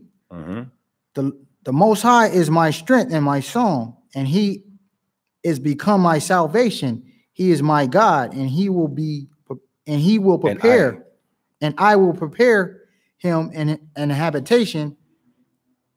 Salakia, my father's God, and I will exalt him. Verse 3, the Most High is a man of war. The Lord is his name. So right here, Moses is a song that he wrote, right? He's out here singing along with, the rest of the congregation, his sister, and so forth. He's like, man, I seen the power that the Most High has. I seen all the plagues that he brought upon Egypt. I see how, he says he did what he say about the horses and the riders. They're underneath the sea. How he got rid of all these Egyptians. He's like, man, I see the might of the Most High. And he says, the Lord is a man of war. The Lord is his name. Showing you the understanding that Moses had, some of our people had, after they had experienced what the Most High had, put the nations through, for them to see and understand that he was the power, the mighty Most High. So he's out here like, man, you know what? I ain't messing with him. He says, verse 4, talking about the chariots and the Red Sea and so forth. But then what do we go in and do right after that? Let's jump forward and let's get Exodus. Let's get 32. Chapter 32, or I get 15 and 26 before we go there. 15 and 26. Verse 26, same chapter. And said, if thou wilt diligently hearken to the voice of the Lord thy power, and will do that which is right in his sight, and will give ear to the commandments and keep all his statutes, I will put none of these diseases upon thee, which I have brought upon the Egyptians, for I am the Most High that healeth thee. That sounds like Deuteronomy 28:1, right? Same thing. So he's like, look, this is the contract. If you with it, I'm gonna look out for you. I'm gonna hold you down, and none of these plagues are gonna, plague you. So now let's go and get what is it? 32, verse 2 through 10. Deuteronomy chapter 32, verse 2. No, Exodus 32. Salakia. Exodus 32, verse 2. Verse 2. And Aaron said unto them, break off the golden earring which are in the ears of your wives. So we know what's happening here, right?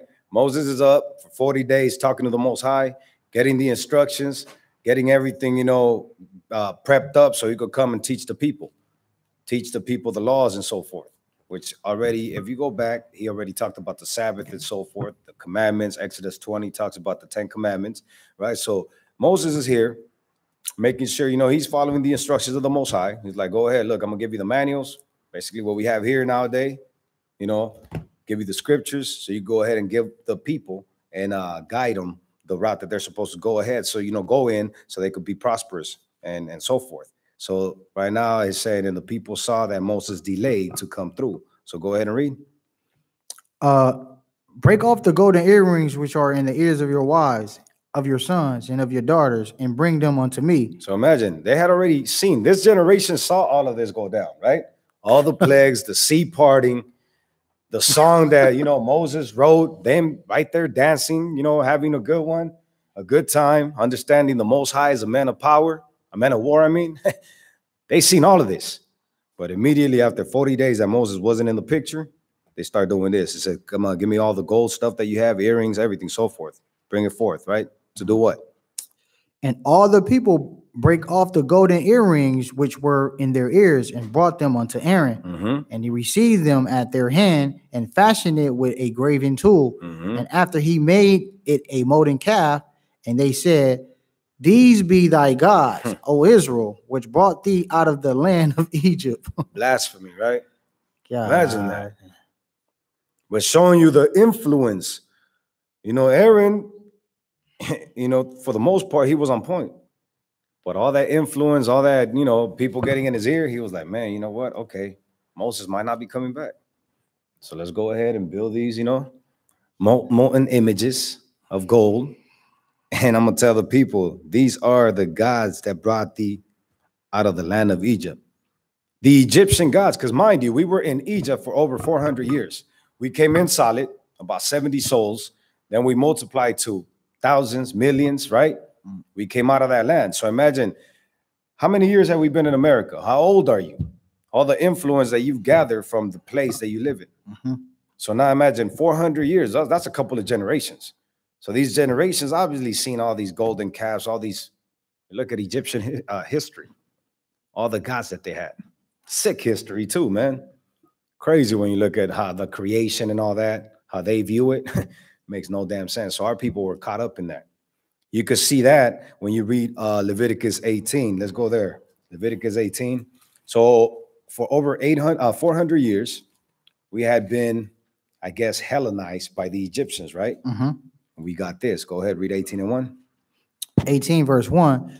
And the Lord spake unto Moses, saying, Speak unto the children of Israel, and say unto them, I am the Lord your power. Mm-hmm. After the doings of the land of Egypt, wherein ye dwelt, shall ye not do. So he says, look, everything that you picked up from Egypt, you better leave that to the side. All that craziness. Was there homosexuality? Homosexuality up in Egypt? Flaming faggots out Man, there. Right? Bestiality. A whole lot of that. Because look, that's how you make sense of the scriptures. Because if that wasn't the case, then Leviticus 18, what does Leviticus 18 cover, Masak? Put you on the spot. Do you recall? Leviticus 18, fornication, right?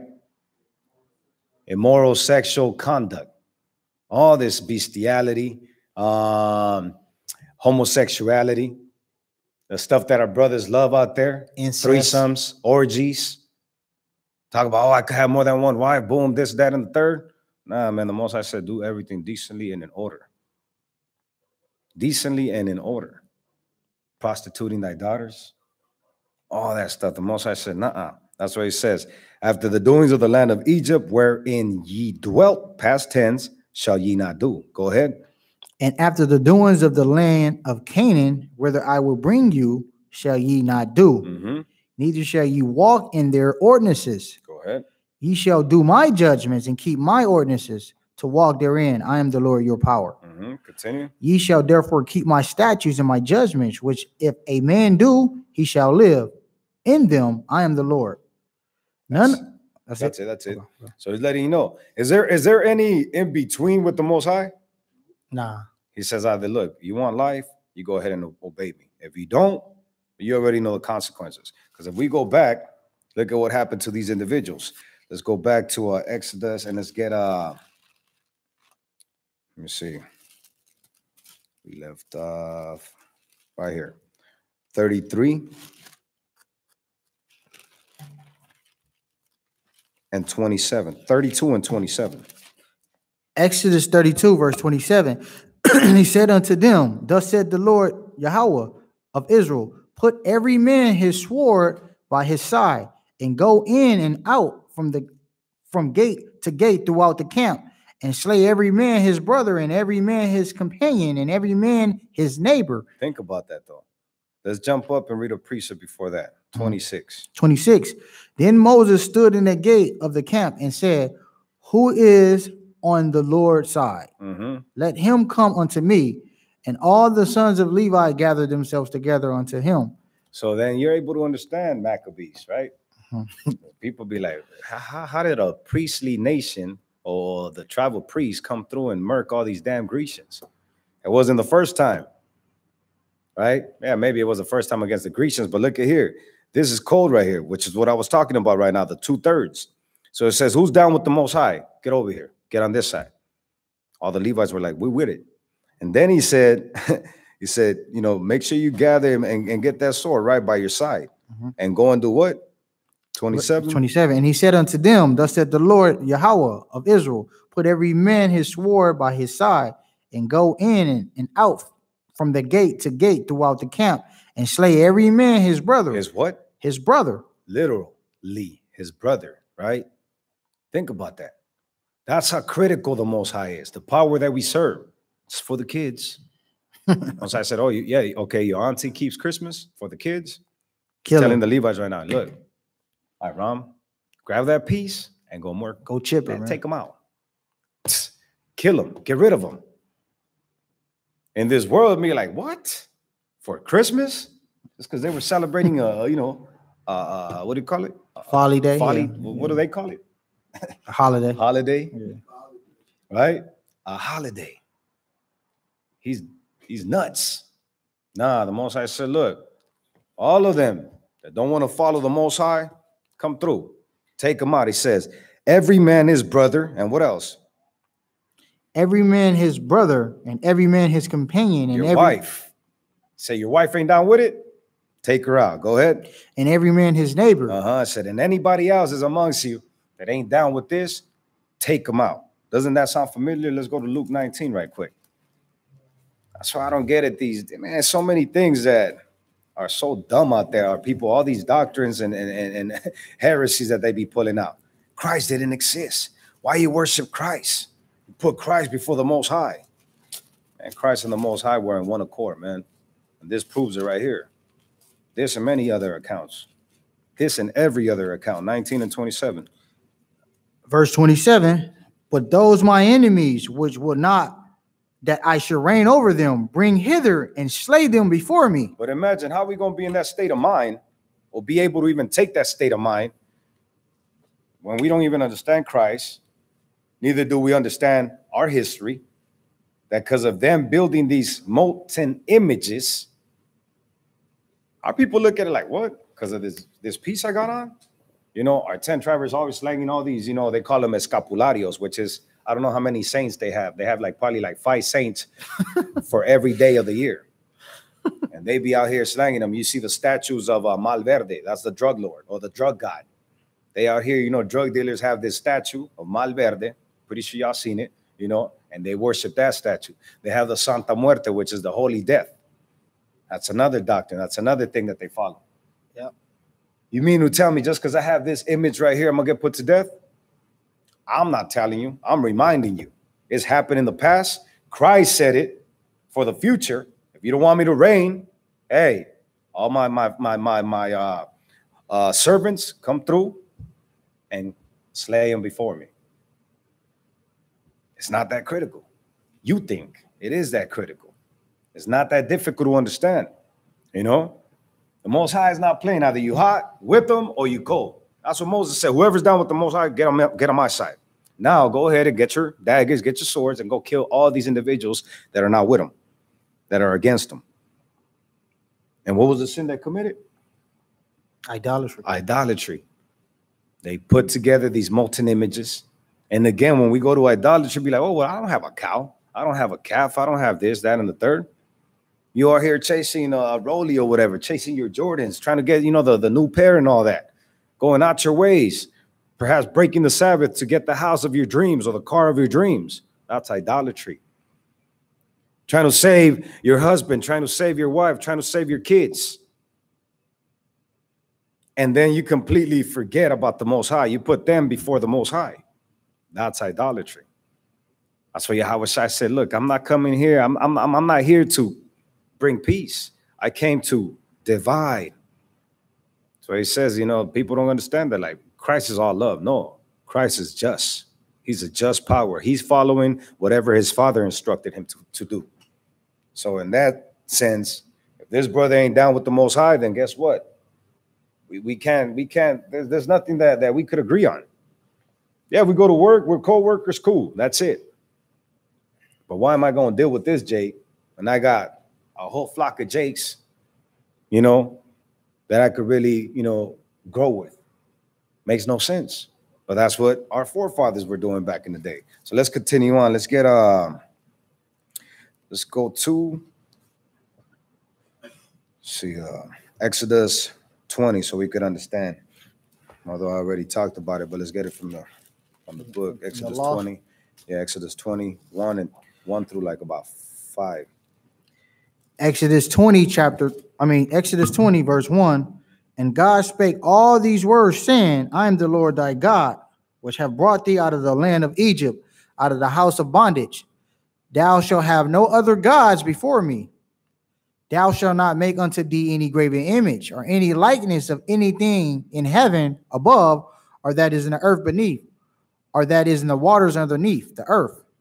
Thou shalt not bow down thyself to them, nor serve them, for I am the Lord thy God, am a jealous God, visiting the iniquity of the fathers upon the children unto the third and fourth generation of them that hate me. So do you really love your kids when you're doing all that crap?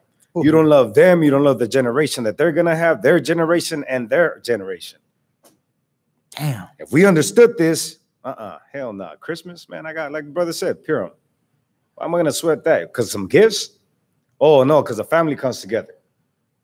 Didn't we come together for 8 days? Most of us in here, man, we was out there 8 days, 7, 6, whatever we were able to do or make it to, right? Because we're still in captivity, unfortunately. But guess what? We were having fun, righteous fun.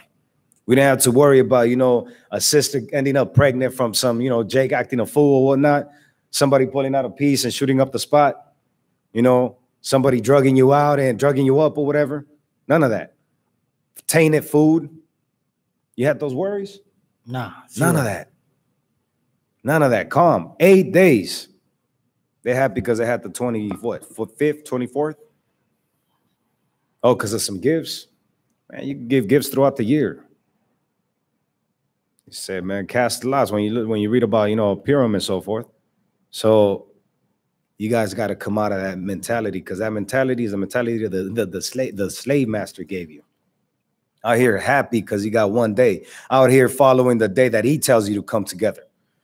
So Thanksgiving, yeah, your family, go ahead, come together and celebrate the oppression that you're in. Celebrate the massacre that I caused years back and that I'm still causing to your people. Go ahead and celebrate that. Think about that. But instead of following the Most High, he says, nah, look, Leviticus 23, keep these statutes, keep these commandments, because that's the only way that you're going to be able to prosper and be able to have a shot at eternal life, at the kingdom. Now, you know what? That's them Bible days. I'm cool with that. I'd rather keep Christmas. I'd rather keep New Year's. Don't we celebrate the New Year's? Abib, new moon. We don't only celebrate the new year. We celebrate every new month. We give thanks to the Most High.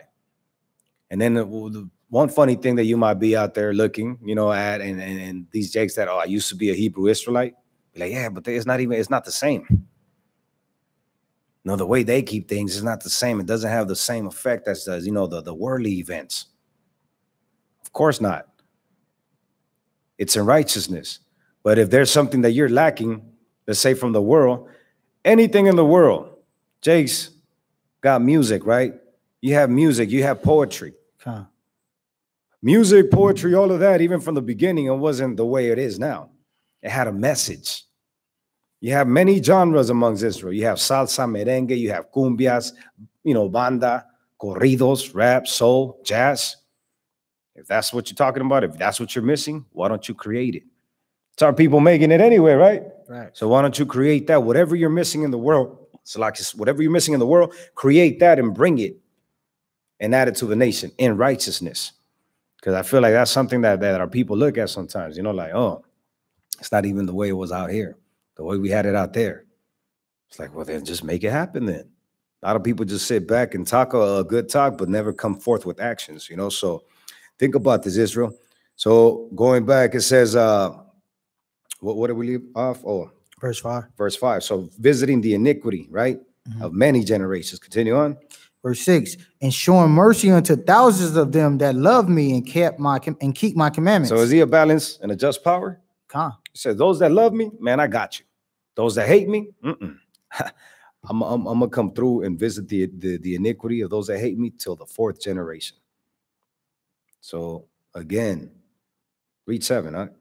Verse 7, thou shalt not take thy name of the Lord thy God in vain, for the Lord will not hold him guiltless that taketh his name in vain. All right. So remember that. It says, you want to take my name in vain, showing you, which is what our Israelite brethren were doing when they say, you know what, we know the power of the Most High. We know Yahweh, but Moses has been gone for 40 days. I don't think he's coming back.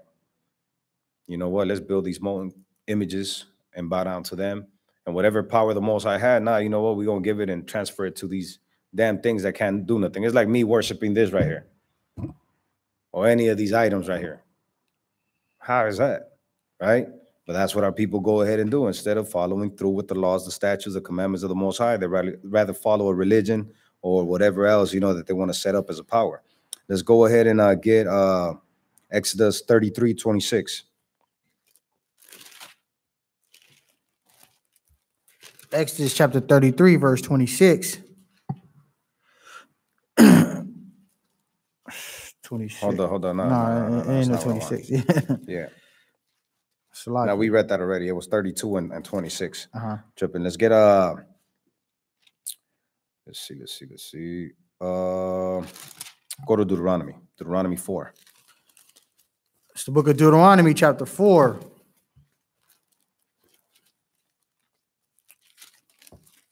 You can start Deuteronomy 4 and verse 1. Verse 1. Now therefore, hearken, O Israel, unto the statutes and unto the judgments which I teach you, for to do them, that ye may live, and go in and possess the land which the Most High Yahweh, our fathers giving you.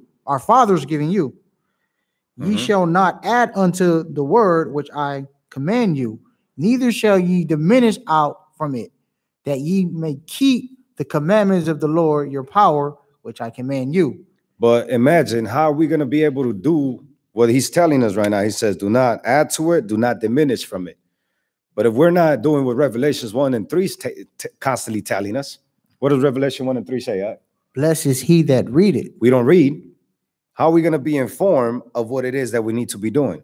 How do we know if we're adding or diminishing from the Bible? And remember, everything is covered in the scriptures. How to raise your kids, how to be successful, how to run a business, how to deal with each other, civil laws, moral laws, sacrificial laws, right? You got, what else? What other laws do we have? Dietary laws, what to eat. We have ceremonial laws, different laws, right? All these categories, things that we need, like they say, basic instructions before leaving earth. That's what the Bible is, the manual, our constitution, our government. That's why he says, don't add to it or don't take away from it. Because if not, death is going to come upon you. Read verse 3. Verse 3, your eyes have seen what the Lord did because of Baal Peor, for all the men followed Baal Peor, the Lord thy God has destroyed them from among you. Remember the Moab idol? The idol of the Moabites? So I'm saying there's so much history. Every time that Israel tried to, when they follow idols, they got done up. They got kicked out. They got booted. They got sent into captivity. Then when the Most High was, on their side, he was able to show forth these individuals that try to come through and put a curse on them. And the Most High was like, nah, yeah, you with me. Ain't nothing going to touch you. The nations were just stunned like, oh, damn, you know what? I guess that is the Most High. Just like the magicians of the Pharaoh said, nah, this is the God, the mighty God. We can't mess with him. And this is, we're going to find our account right here. Continue with, this is what I was trying to bring out earlier. Read 5, jump down to verse 5. Verse 5, behold, I have taught you statutes and judgments, even as the Lord my God commanded me, that ye shall do so in the land whither ye go to possess it. Keep therefore and do them, for this is your wisdom and your understanding in the sight of the other nations, or the nations, which ye shall hear all the statutes and say, surely this great nation is a wise and understanding people. Isn't that what we, is that reaction that we get from people? They hear us on the mic real loud or whatever, sounding like we attacking them. When we get on one-on-one with them and talk to them, it makes perfect sense. They look, for whoever has sense, like, oh, you know what? These brothers is really about building a nation. Damn, okay, let me listen to what they got to say. Things start making sense. Everything that we cover is according to scriptures. True That's story. why it makes sense. Every time we out there, right? True story. Every time we out there. Salakia. It was last week. It's Yaquadazar, he not here. It was me, Yaquadazar, and Izar. We went to a celebrity basketball game. Of course, we look like the odd pack. We all dressed looking, you know what I mean? We had a celebrity basketball game. We look like we militant. We got Bibles in our pockets. You know what I'm saying? Everybody looked at us like they clearly are the eyeballs. But look, we walked out with some Jakes that was from Chicago, and we broke them down. We gave them understanding the Hebrew Israelites, man. They left like in awe. Like every time we went back in to the little celebrity basketball game, they kept dapping us like they knew us forever, man, because they was just in awe with the information that we had. And so it just kind of coincided with my brother just brought out in verse 6. But why? Yeah, exactly, because that's what it says, man. Surely this great nation is a wise and understanding people. Because you never hear this. Jay had an incident the other day. He's coming through, individual dogging, sizing a brother up. He goes and talks to him. He's flipping on him. And what was your response towards him? I said, man, even though you hate us, we love you, brother. How's he gonna react to that? He didn't know how to react. He When wanted did you hear to that? get aggressive, but I was You like, know? we love you, man. Like, We're here for you. We know you're in a lost state, brother. We're here trying to, you know, give you an opportunity through the word. You don't hear that in the world. Even the brother that we were breaking now is like, man, naturally, I just dog people. He's like, I don't even know why I do it, but that's just what I do. It's a survival mechanism. That's what we've been, you know, taught. It's like, man, you better not look like no coward out there. You either strike first or you're going to get done up. Instead of, nah, those are your brothers, man. Why are you going against your brethren? Those over there, those are your enemies, the ones you bow down to. Attack them, or at least be vigilant and be sober when you're around them. No, we don't hear that. Fortunately, we do hear that now, you know, for whoever has ears, you know, let them hear. But so that was that. And you guys could read Deuteronomy 4. We'll probably come back to it. I want to cover this right quick. We'll come back to it, but go to Baruch, and get 1. Chapter 1. Yeah, chapter 1. And you could start at 19. This is the book in Apocrypha, Baruch chapter 1, verse 19. Since the days of the Lord brought our forefathers out of the land of Egypt unto this present day, we have been disobedient unto the Lord our power, and we have been negligent in not hearing his voice. Wherefore the evils cleave unto us, and the curse which the Lord appointed by Moses his servant at the time that he brought our fathers out of the land of Egypt to give us a land that floweth with milk and honey, like as it is to see this day. Nevertheless, we have not hearkened unto the voice of the Lord thy God, according unto all the words of the prophets, whom he sent unto us. But every man followed the imagination of his own wicked heart. The what? His own wicked heart. But the what? He followed the what? The imagination of his own wicked heart, to serve strange gods and to do evil in the sight of the Lord our power. He sums it up right there. Like I said, we probably summing it up over and over and over and over, but different time frames, right? I know right now I've been in the Old Testament, pretty much in the Torah, you know. But you continue on, you read the book of Joshua, the harlot. What was her name? Man, what was her name? Rahab, I think it was. The harlot, right? You guys remember her name? You look at in the book of Joshua, you know, she tells the Jake, like, look, let me see if I can find it right quick. Basically, she understood the power that the Most High had. Right here, get 2 right quick. We'll go to Joshua 2 and 9. We read Baruch. You look at this, is like, you know, beyond the 10 tribes being booted out their land, Judah being booted out their land. You look at Jonah, he tells you the same thing. Abstain from idolatry, flee idolatry. Knowing that book of Jeremiah, book of Isaiah, they all tell you the same thing. And the one last piece of I'm going to get is going to be in the book of Isaiah to really understand, Ezekiel actually, how deep this idolatry really is, if you guys haven't gotten it yet, right? But go ahead and see what Rahab had to say. 2 and 9. Verse 9.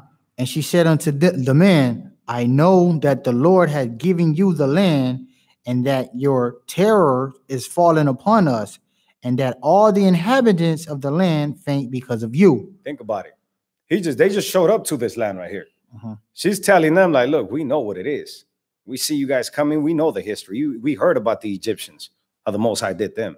We heard of every other encounter that you had and how the Most High had your back. She's like, man, we out here trembling. Go ahead, verse 10. Verse 10, for we have heard how the Lord dried up the waters of the Red Sea for you when he came out of Egypt, and what he did unto the 2 kings of the Amorites that were on the other side of Jordan, Sihon and Og, whom ye utterly destroyed. Remember, and this is how you start understanding. Without this history, you'd be like, but why? Why the Chinese? Why the Japanese? From the jump, they didn't give a damn about us. They treated us like Nothing. They wanted to, overpower us, right? The Most High said, The Egyptians, they gone.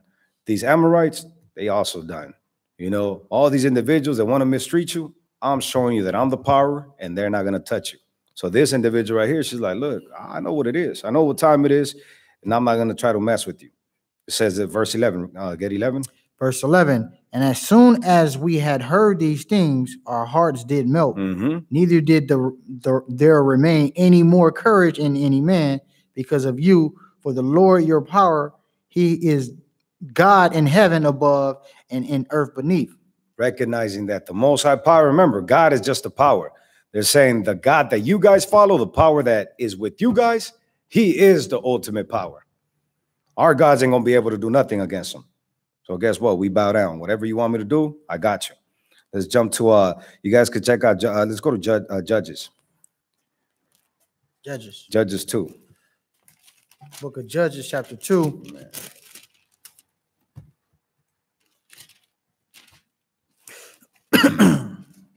You can start at 1. Verse 1. And the angels of the Lord came up from Gilgal to Bochum and said, I made you to go up out of Egypt and have brought you unto the land which I swore unto your fathers. And I said, I will never break my covenant with you. Right. Also speed up, but let's see what happened. Go to 14. 13.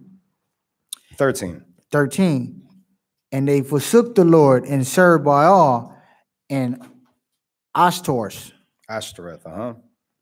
And the angels of the Lord, and the anger of the Lord, Salaki, and the anger of the Lord was hot against Israel, and he delivered them into the hands of the spoilers that spoiled them, and he sold them into the hands of their enemies round about, so that they could not any longer stand before their enemies. Let me continue. Yeah. Whithersoever they went out, the hands of the Lord was against them from evil, as the Lord has said, and as the Lord has sworn unto them, and they were greatly distressed. So see, nothing new under the sun, right? He says, look, all right, you don't want to listen? It's better for your parents to correct you, for your brethren to correct you, your congregation to correct you, than you falling into his hand. He said, now, guess what? I'm going to throw you in ships. Fast forward into the triangular slave trade. Or even before that, the so-called Latinos. All right, I'm going to throw you in ships, send you to Europe, and then I'm going to get your brethren from the west coast of Africa, do the same thing, bring them out here. Jeremiah 50 and 33, guess what? And now you're going to be in captivity, all in the same land. Prophecy being fulfilled, right? But before we got there, let's get this right here. And I'm going to probably just pull out these scriptures if I get a chance, but I want to really get and cover Ezekiel. Go to Ezekiel 16. This is the book of Ezekiel, chapter 16.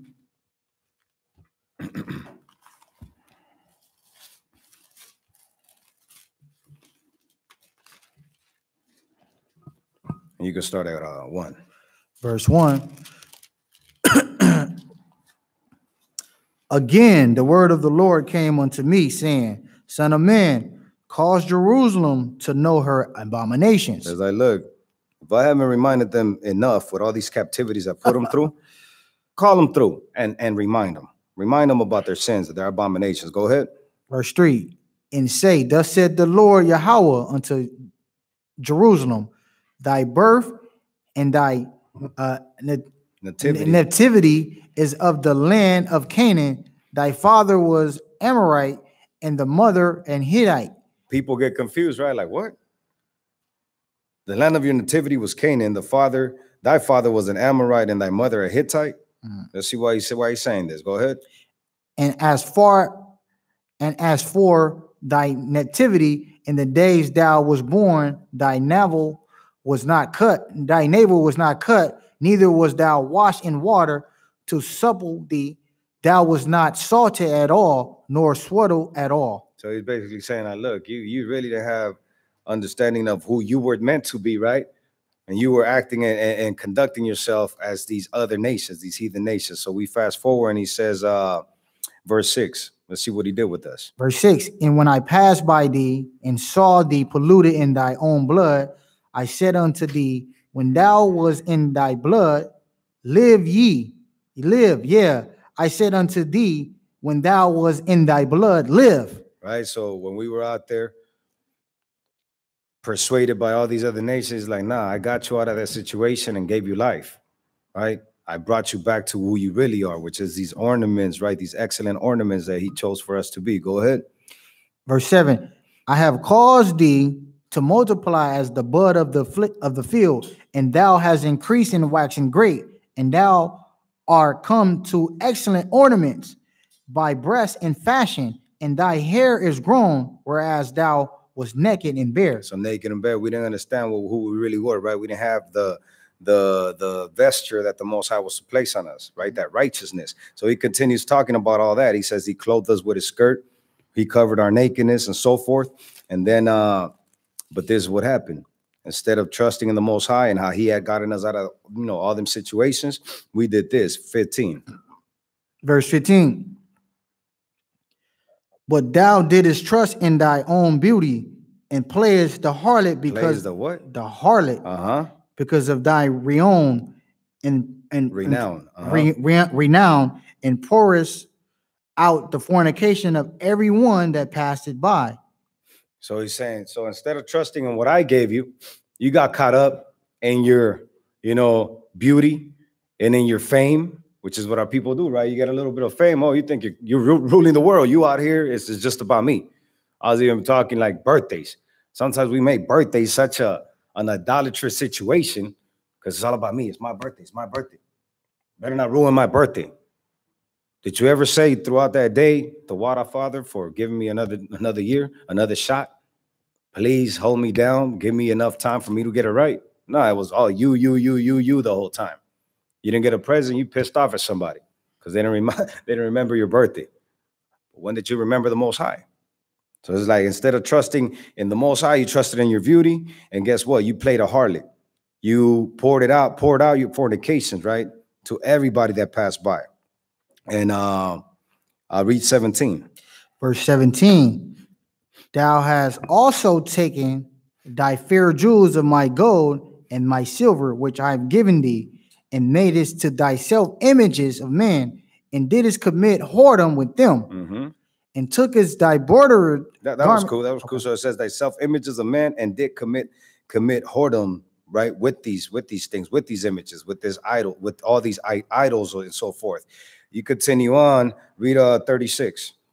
Verse 36.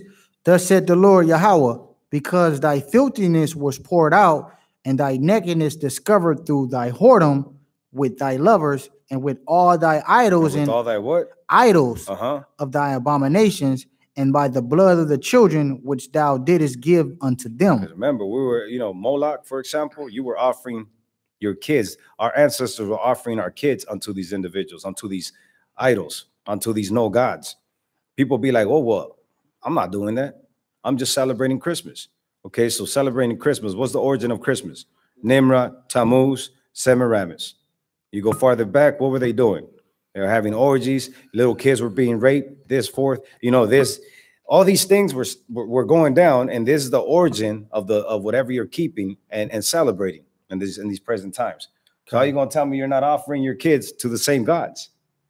Because instead of instructing them in regards to what they're supposed to be doing and who they are, you're allowing them to what? To continue the damn cycle of what our forefathers, the wicked ones, were doing. That's what 78 and 5. Read that on your own. He says, teach them, instruct them, so hopefully they don't end up being as stubborn and as wicked as some of their forefathers were. Maybe they might have a chance at salvation, right? But look at 38. Verse 38. This is the judgment that's going to come up amongst our people, right? So-called blacks, Latinos, Native Americans, if we continue to partake of these folly days and, continue to bow down to white Jesus or Caesar Borgia and all, these other forms of and images that we set up as idols, as powers, as gods. Go ahead. Verse 38, and I will judge thee as women that break wedlock. Read that again. And I will judge thee as women that break wedlock. All right. So he says, and I will judge thee as women that break wedlock. What is the punishment for adultery? Death. Death. Not only to that individual, but the other individual, right? Not only for the female, but for the male. So it says, and I will judge thee as women that break wedlock. Go ahead. And shed blood are judged, and I will give thee blood in fury and jealousy, and I will also give thee into their hand, and they shall throw down thy eminent place, and shall break down thy high places. So, whenever you get a chance, read that. It goes in. And also Ezekiel 20 talks about, how Israel played the hoe. Most High is so cold. He's like, you were a hoe. You played the part of a harlot to the point that you were paying these individuals to please these individuals. Imagine a hoe that's out there working the corners, but she pays the trick. He says, that's what you're doing, Israel. You're this hoe that's paying the individual that's, you know what? He's like, what kind of sense is that? So you're worse than a dumb hoe out there working for somebody, because at least they're getting paid. Following all these idols and spreading your legs and setting yourself up under every green tree. He says, man, all these idols, you set them up all throughout the streets. What do we have up and down the streets nowadays? All idols. These churches, right? Idols. Churches left and right, idols left and right, which brings us what? To be in a confused state of mind. I don't know how this can't be at Babylon. Man. So look, a couple of scriptures real quick. Let's get Colossians 3 and 5. It's the book of Colossians, chapter 3, verse 5. Mortify, therefore, your members which are upon the earth, fornication, uncleanness, inordinate affliction, salakia, evil concupiscence, and covetousness, which is idolatry. So he summed all that up and said, all of these things right here are idolatry. Because again, if you look at the definition of idolatry, it covers all that up. It covers all those, what is that? All the words that came out, and I was like, lost my train of thought. But basically, everything that he covered what? Evil. Read that again. Oh, mortify therefore your members which are upon the earth, fornication, uncleanness, inordinate. So everything that he's covering right now, right? It says idolatry sums it up. You could say, just don't be an idolater.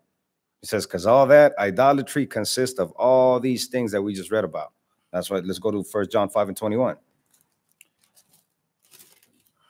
1 John chapter 5 and 21. Verse 21.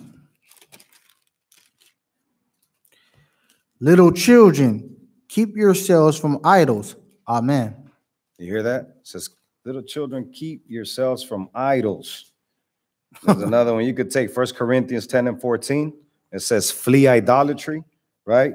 Psalms 135, 15 through 18. He tells you that these idols, these gods have no power. So why the hell are you worshiping these things? Why the hell are you putting so much trust in them? You could take Baruch 6:60. It tells you even the moon, the sun, the stars are obedient unto the Most High. So why you out here at the, tarot cards, or what do you call it? The signs. Oh, yeah. What's that called? Miss Cleo? Yeah, Miss Cleo and all of them. What do you call that? Reading cards? Yeah, palm reading, card reading, the signs, Virgo, Capricorn, all that BS, right? Why you got a section in the newspaper on your phone that tells you, the fortune cookies and all that garbage. It's like, don't worry about none of that. All that crap is vanity. Take Jeremiah 10 and 2. It says, don't follow the ways of these individuals. It talks about Christmas right there. Then 10 and 8, it tells you all these things are brutish. Brutish, look at the root word, is stupid. It's dumb. So why are you following all these things? Jeremiah also talks about, what our so-called Latino people are doing right now, or they did last night, or maybe the whole week in preparation. Baking, kneading the dough. The fathers out there getting the wood to what? To praise Semiramis, to make cookies and cakes unto Semiramis. You guys call them tamales. You make all these tamales for what? You got that nativity layout right there. An idol. Tammuz, baby Jesus. Semiramis, Mary. Joseph, Nimrod. and you come out here and give offerings. I was at the, what did they have at the tree today? I'm out there at the Superior, and they got all these offerings, this food offerings on the damn Christmas tree. Then you go deeper into the history and the way that our people get down in the Caribbean, you know, in Central South America and Mexico. They offer, you got the Day of the Death, El Dia de los Muertos. You come and set all these things up for what? Most High says, I am a God of the living. I'm not what you think I am. I'm a God of the living, and I'm a man of war, right? And the Most High says, and if you ain't down with me, death will come upon you. Let's get finish up with Jeremiah 16. Jeremiah 16 and 13. It's the book of Jeremiah, chapter 16. You said verse 3? 13. 13. Verse 13. Therefore will I cast you out of this land into a land that ye know not, neither ye nor your fathers, and there shall ye serve other gods day and night, where I will not show you favor. Isn't that where we are? We right there, Akim. We're right there. We're living that right now. And again, why? All because of idolatry. All because of us setting our imagination instead of following the simple instructions that the Most High gave us from the jump. So it says there, you guess what? You're going to serve your time right there. Baruch 2, right? 2 and 30. It says, and there you will find out who you are. And once you find out, make sure you don't go back. Make sure you don't be looking back like Lot's wife did. Nah, from that point on, move forward. Because you know, if you do go left or right, guess what? You're not going to make it. No matter what you think, you're not going to make it. You transgress, I'm done with you. Most High says, I'm long-suffering and all that, but guess what? At the same time, once I'm fed up, I'm done, and that's it. Your time is up. Game is over. 2/3. You're part of it. All right, and with that, we'll close out. I know I went over, kind of going all over the place with it, but hopefully, you know, you guys got some edification out of it and really understand that idolatry, worshiping all these other, you know, powers that we put and set forth before the Most High is only going to bring us death. It's only brought us death. It's only brought us captivity.